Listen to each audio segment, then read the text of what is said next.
Hi, I'm Sari Sudhakaran. In this video, I'll break down the lighting of the Plato's cave scene from the Conformist. This video is about lighting theory and some practical suggestions based on my experiences and opinions. It does not contain information on actual fixtures or behind the scenes. If this is not your thing, please stop watching. The scene is an allegory on Plato's cave, which you'll find in Plato's Republic. I highly recommend it, and I'll put a link to it below. Basically, the idea is if you were born in a cave and never went out and all you saw were shadows of things, you'd think that was reality. We are always bound by our own experiences and impressions of things. What Plato is trying to say is our understanding of the world is always going to be limited. The scene takes place inside the professor's study, and Marcello, the protagonist, visits him for reasons I won't reveal to avoid spoilers. He reminds the professor of his own lecture in Plato's cave, and the professor thanks him for bringing back some long-forgotten memories.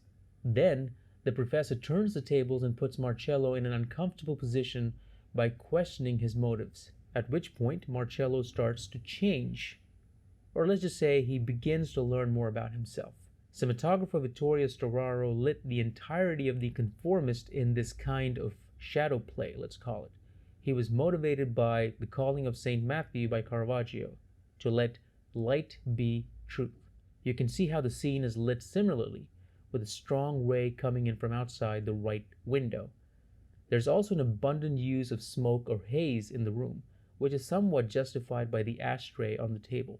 By the way, please watch the entire film. The cinematography of The Conformist is one of the great landmarks of cinema. Coming back to our scene, Marcello closes the left window. At the same time, someone turns a dimmer and cuts the fill light. The fill light is probably bounced or through diffusion and is warm and soft. You can see its effect is considerable if you compare the scene without it. Big difference. Marcello closes the window, which is maybe a metaphor for the cave. He wants to bring the professor into his reality, his past, and his memory of things. All this time, the light is just from the big tungsten source outside the window. Then he steps to the back of the room, at which point we finally cut to his long shot.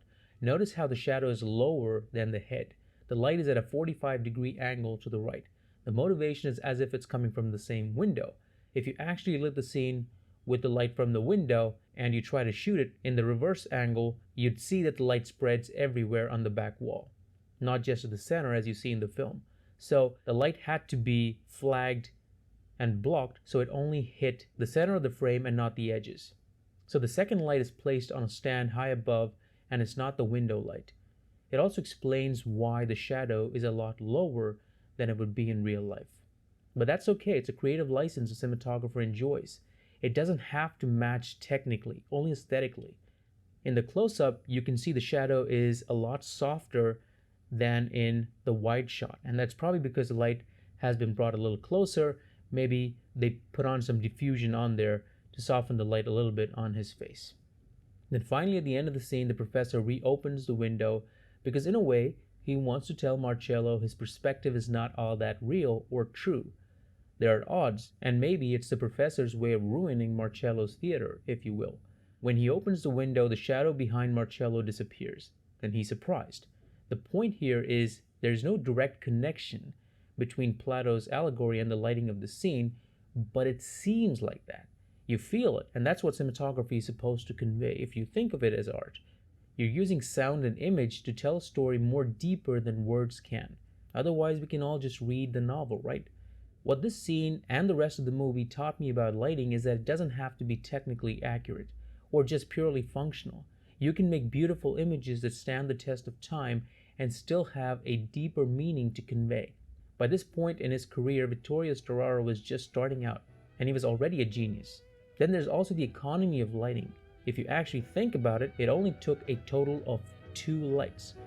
One big one outside the window, probably a 20K, but it doesn't have to be too big nowadays. I think a 4K HMI could do it, or you could also use a smaller light source, but it won't have the same spread. You could try pushing an 800 watt HMI, or maybe even 800 watt LED through some diffusion. With today's digital cameras, you should be able to make it work on some level. The fill light could be bounced or through diffusion, and this could be maybe an LED panel or even a tweenie. The same panel can be turned around and raised higher up for the reverse shot, and that's it. 2 lights. Let me know what you think in the comments below. For cinematographer Vittorio Storaro, please hit like. For director Bernardo Bertolucci, please subscribe. And for Plato, hit the bell after subscribing, because that bell is real. No, really, it's the only way you won't miss any new videos.